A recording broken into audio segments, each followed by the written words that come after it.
આપણા જે ડાકોરના બોડણાજી મહાન ડાકુ હતા બાપ, અને રાજમાં ચોરી કરી બા, અને હાથે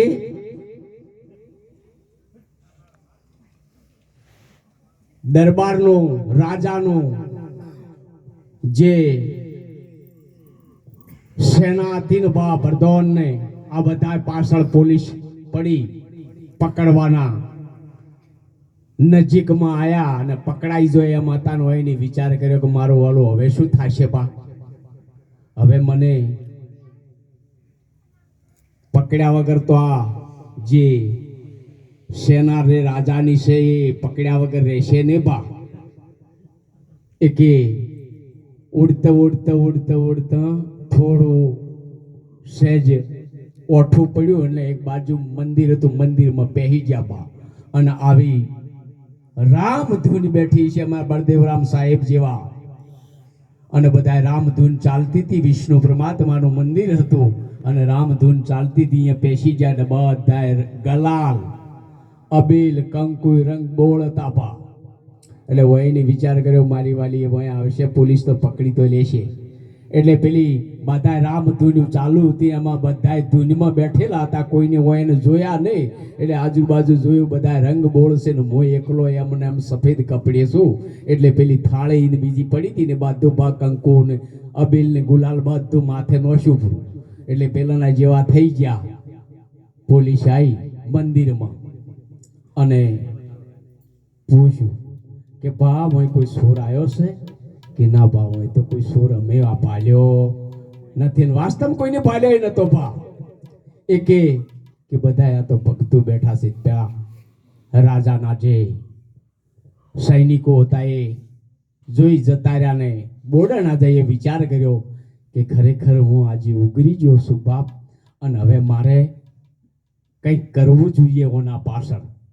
એટલે वो એને નિયમ લીધો કે મારા નાથ દ્વારકાધીશ દર પૂનમે હું આઈ દ્વારકાને તુલસીનું પત્તું ચડાયું પા.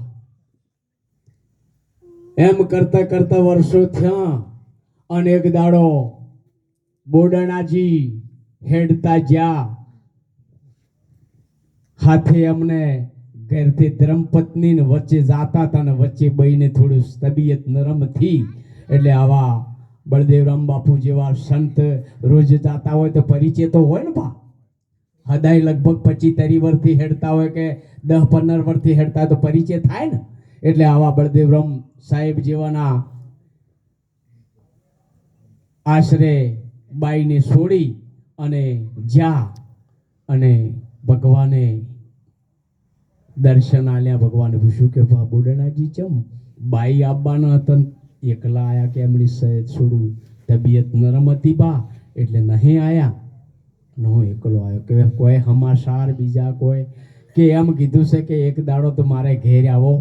તો કે બોડણા તમે ચારે કીધું ને હું ના આવ્યો, તમે બોડણાજી ચારે કીધું ને હું ના આવ્યો.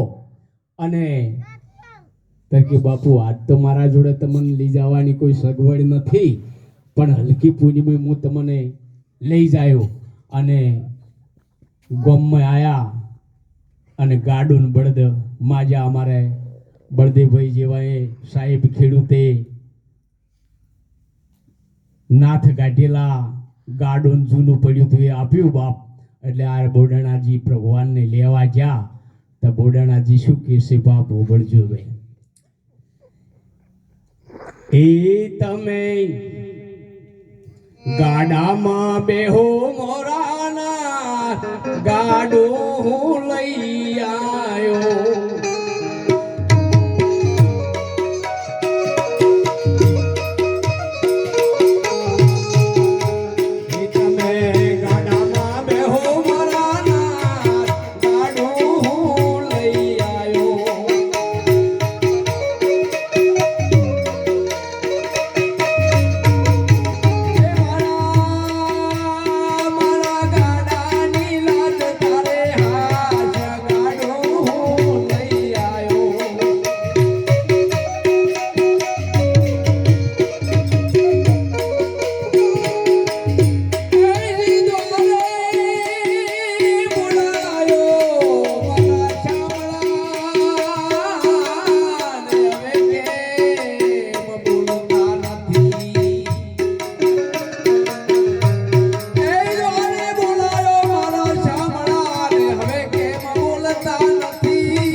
રાત એ વાલા લોકો હસે છે દિન રાત ગાડો લઈ આયો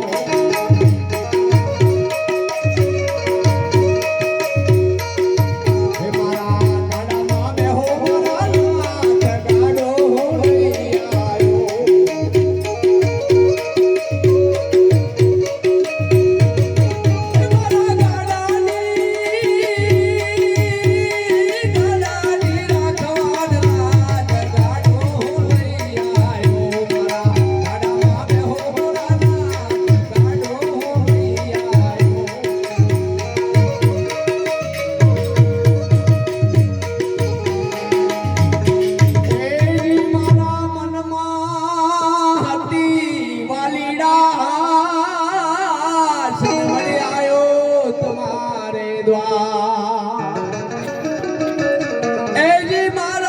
મનમાં હતી હામ પ્રભુ આયો તમારે દ્વાર એ નહીં બોલો તો વાલા ભળી જશે તમારી લાજ જાશે તો એમાં મારું શું થશે એ તને કોણા કહેશે જગનો ગાડો લઈ આયો તને કોણા કહેશે જગનો ગાડો લઈ આયો મારા ગાડામાં બેહો ગાડો લઈ આયો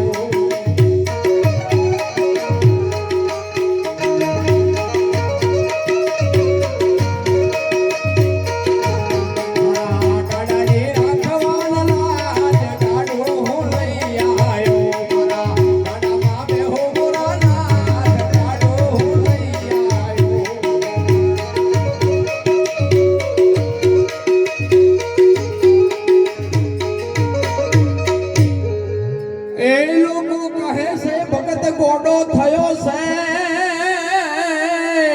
અનમુકો થયો કાશીનો નાથ એ લોકો કહે ભગત ગોડો થયો છે ને વળી મૂગો થયો કાશીનો નાથ એ પછી બોલ્યા બોડાળા